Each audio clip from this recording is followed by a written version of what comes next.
안녕하십니까. 우리 공화당 전신 대한애국당에서 집회안전 팀장 역임하셨던 장영렬 팀장님입니다. 어서 오세요. 예, 안녕하세요. 예, 반갑습니다. 너무 오랜만입니다. 네, 2018년 10월에 우리가 처음 인터뷰했었는데. 예. 1년이 오래됐네요. 그러게요. 1년이 넘었네요. 어제 이제 참 어제 뉴스를 저는 봤는데요. 그 전부터 이 홍 대표, 조 대표 두 분 사이가 안 좋다는 얘기는 계속 들었는데 우리 장 팀장님도 아마 듣고 계셨을 것 같은데요. 사실 저는 관심이 없었습니다. 우리 공화당, 네. 우공당이라고 하는데 사실 관심이 없었어요. 네네. 그래서 그런 소식을 저도 뭐 비슷한 시기에 네. 얼마 전에 페이스북을 통해서 접하게 됐고요. 뭐 솔직히 말씀을 드리면 저는 제 생각에서는 조원진이나 홍문종이나 네. 박근혜 대통령 파리하고 있다 이렇게 생각을 하는 일정 부분 그렇게 생각하는 부분도 있어서 네네. 그래서 별로 크게 관심을 가지고 보지는 않았습니다. 네. 그 오늘 지금 광화문을 나가셔서 예. 그 홍문종 대표가 따로 집회하고 있는 장면을 보셨다고 했는데요. 네. 보시니까 어때요? 홍 대표가 이러다가 공화당 내에서 자기 세력 만들어가지고 분당하려고 하나? 어떤 분위기가 좀 어떻던가요? 제가 집회 오늘 그 의도해서 뭐 참여했던 건 아니었지만 네. 그 집회 거의 첫 부분부터 행진 마무리까지 참여하면서 느낀 건 분당을 하려고 한다라고 단언하기는 좀 어렵다 이렇게 느꼈습니다. 단언하기는 어렵고. 예. 그러면 조 대표하고 사실 이 우리 공화당 체제를 어느 정도 유지하려는 것 같기는 한데 그러나 홍 대표가 이런 식으로 이 집회를 이원화시키면 그게 될까요? 이제 그 집회에서 또 이제 홍 공동대표가 이런 얘기를 합니다. 네. 대한애국당과 이제 조원진 대표의 그동안의 노고에 대해서 이제 감사하는 마음을 가지고 있고 또 우리 공화당이 앞으로 뭐 박근혜 대통령 이 불법 탄핵, 위헌 탄핵에 대해 어떤 입장으로 나가야 한다. 즉 탄핵 무효, 원천 무효를 외치기 위해서 또 이것을 그 대한민국 국민들에게 각인시키기 위해서 외연을 확장해야 한다. 네. 이런 취지의 얘기를 합니다. 그래서 외연. 그걸 보고 제가 느낀 건 분당을 직접적으로 분당을 향해서 가고 있는 기관차는 아니구나.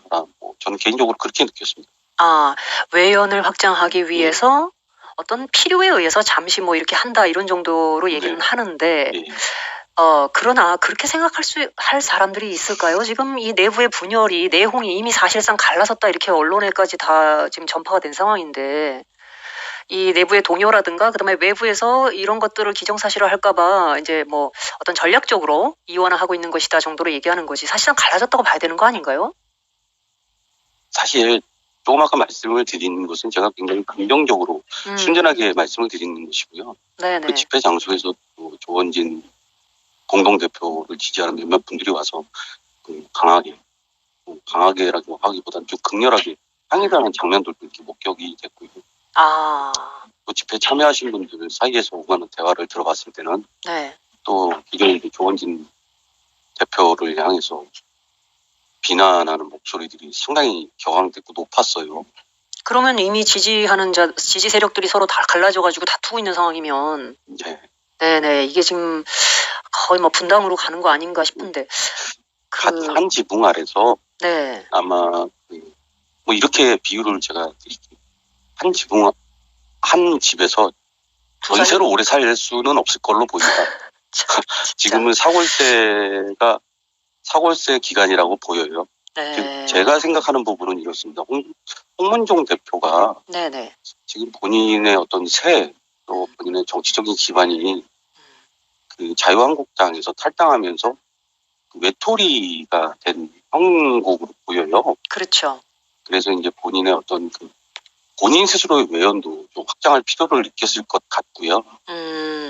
또 본인이 친박이었음에도 박근혜 대통령 불법 탄핵, 위헌 탄핵에 대해서 뚜렷한 목소리를 못 낸 것에 대해서 네. 자기 정치적으로 또 그런 걸 감안하는 보여요. 네네. 그래서 박근혜 대통령 즉각 석방, 또 불법 탄핵, 원천 무효를 외침으로 해서 본인의 어떤 정당성도 회복하고 또 본인의 정치적인 기반도 좀 닫고 이러는 것으로 보이고요. 네. 조원진 대표랑 대한애국당에서 정말 한 지붕 아래 가족으로는 더 이상 어렵지 않을까 이렇게 봅니다. 네네. 정미용 전 사무총장과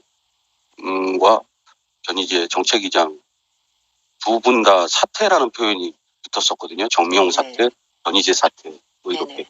그런 두 사건을 경험한 사람들 중에 한 사람이기 때문에 더 이런 생각이 강하게 드는 것 같아요. 네. 그러면 앞서 정미용, 변희재, 김경애 교수 뭐 이런 사람들처럼 홍 대표도 뭐 이렇게 하다가 밀려나는 거 아니겠냐 이렇게 보시는 것 같은데 그런데 지금 홍문종 대표가 전광훈이나 김문수의 그 광화문 집회하고 지금 이거를 통합시키려고 한다 그러면 오히려 박근혜 대통령의 탄핵 무효를 외쳐서 나름대로 그 부분에서 자기 나름의 독자적 세력을 구축하려고 하는 것 자체가 무의미해지지 않겠어요?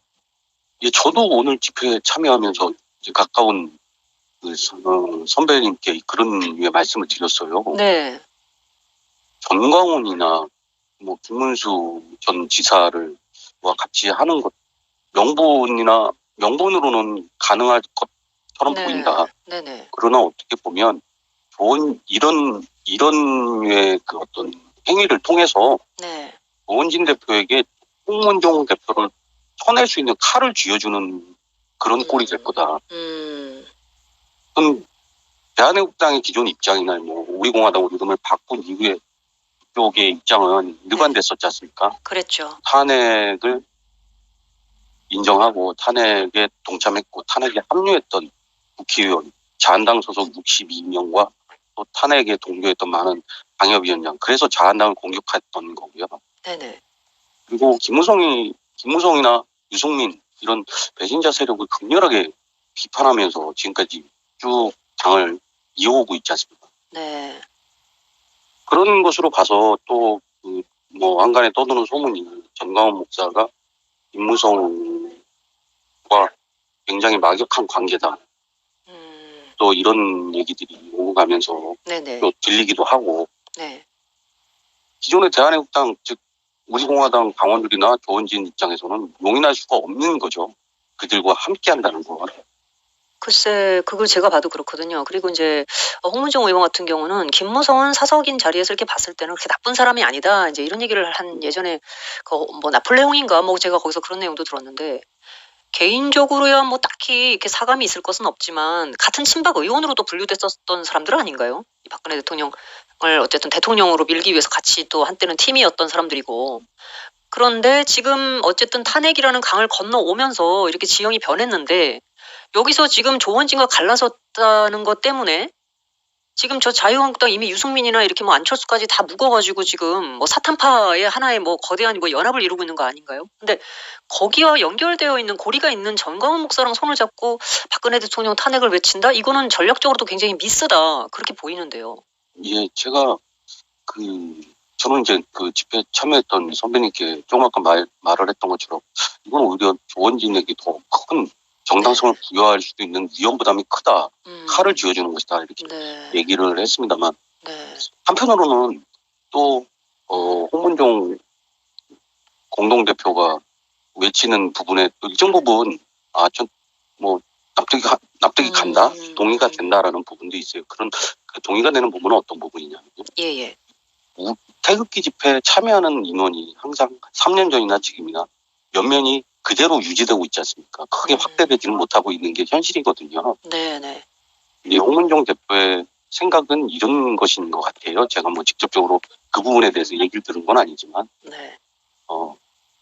우리들만 하는 태극기 집회 참여자인 우리들만 하는 태극기 집회가 되지 말고 탄핵 무효가 되지 말고 우리가 더 많은 사람들에게 알릴 수 있는 모든 방법을 강구해보자. 거기서 출발하는 것으로 들렸어요.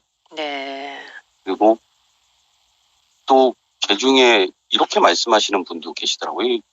이 집회 참여자분들이 우리가 직접 저 배신자들에게 탄핵 무효를 외침으로 해서 그 기존의 박근혜 대통령에 대한 인식을 전적으로 박근혜 대통령이 국정농단을 했다라고 또 잘못 알고 있는 사람들에게 직접적으로 왜 탄핵 무효여야 하는지 당위성을 우리가 더 알릴 수 있다.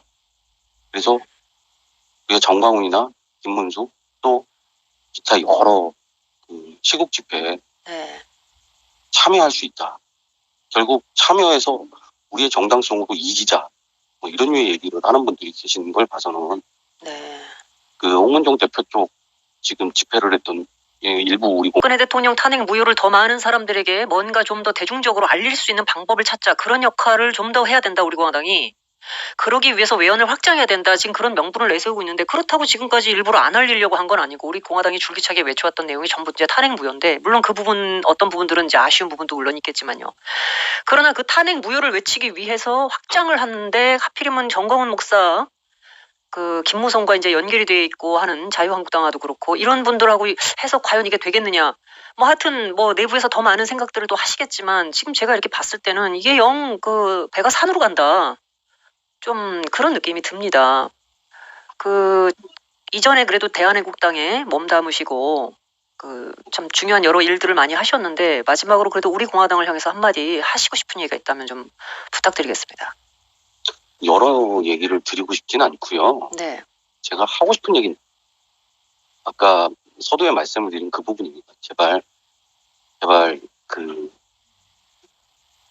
조원진 의원이나 홍문정 의원이나 정치인이 아닌 정의를 바라는 사람의 입장으로 좀 돌아가셨으면 좋겠고요. 뭐 지금 그렇다고 제가 그런 입장이 정의로운 입장이 아니라고 말씀을 드리는 건 아닙니다. 네.